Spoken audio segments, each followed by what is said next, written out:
दंडवत प्रणाम। तर आज आपण भगवद्गीतेतला 3रा अध्यायातला पहिला श्लोक बघणार आहोत। तुम्हाला कधी असा प्रश्न पडला आहे का की ज्ञान मोठं की कर्म? ज्ञान मिळून सगळं काही मिळत असेल तर कर्म करायची काय गरज? अर्जुनालाही हाच प्रश्न पडला होता। तर चला तर व्हिडिओला सुरुवात करूया। अर्जुन उवाच जायसी चेत कर्म नास्ते मता बुद्धिर्जनार्दन तक्ती कर्मणी घोरे मा नियोजयसी केशव।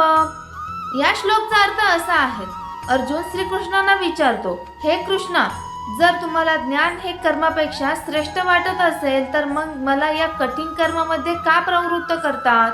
म्हणजेच अर्जुनाच्या मनात फक्त एकच गोंधळ उभा होता, जर ज्ञान मिळालं तर सत्य समजतं तर कृती करायची काय गरज? पण इथे एक खूप महत्त्वाची गोष्ट आहे, फक्त योग्य गोष्ट समजून घेणं पुरेसं नसतं, ती आपल्या जीवनात उतरवणंही तितकंच गरजेचं असतं। ज्ञान दिशा दाखवतं पण कर्म आपल्याला त्या दिशेकडे घेऊन जातं। आजचं रिअल लाईफ एक्झाम्पल, एका शेतकऱ्याला माहीत होतं की चांगलं पीक घेण्यासाठी योग्य वेळी बी पेरावं लागतं, पाणी द्यावं लागतं, मेहनत करावी लागते, पण त्याने ही माहिती मनातच ठेवली आणि शेतात काहीच केलं नाही, तर पीक येईल का? ज्ञान होतं पण कर्म नव्हते। ज्ञान आणि कर्म दोन्ही एकमेकांना पूर्ण करतात। आजचा स्ट्रॉंग मेसेज, भगवद्गीता आपल्याला असं सांगते, फक्त माहिती मिळून आयुष्य बदलत नाही, त्या ज्ञानावरती कृती केल्यावरती आयुष्य बदलतं।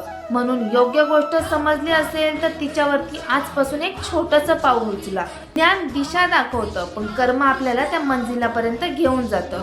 पुढच्या श्लोकमध्ये श्रीकृष्ण अर्जुनाच्या या गोंधळाचं उत्तर देणार आहेत। जर तुमच्या मनातही असा एखादा गोंधळ चालू असेल तर नक्की मला कमेंटमध्ये कळवा। दंडवत प्रणाम।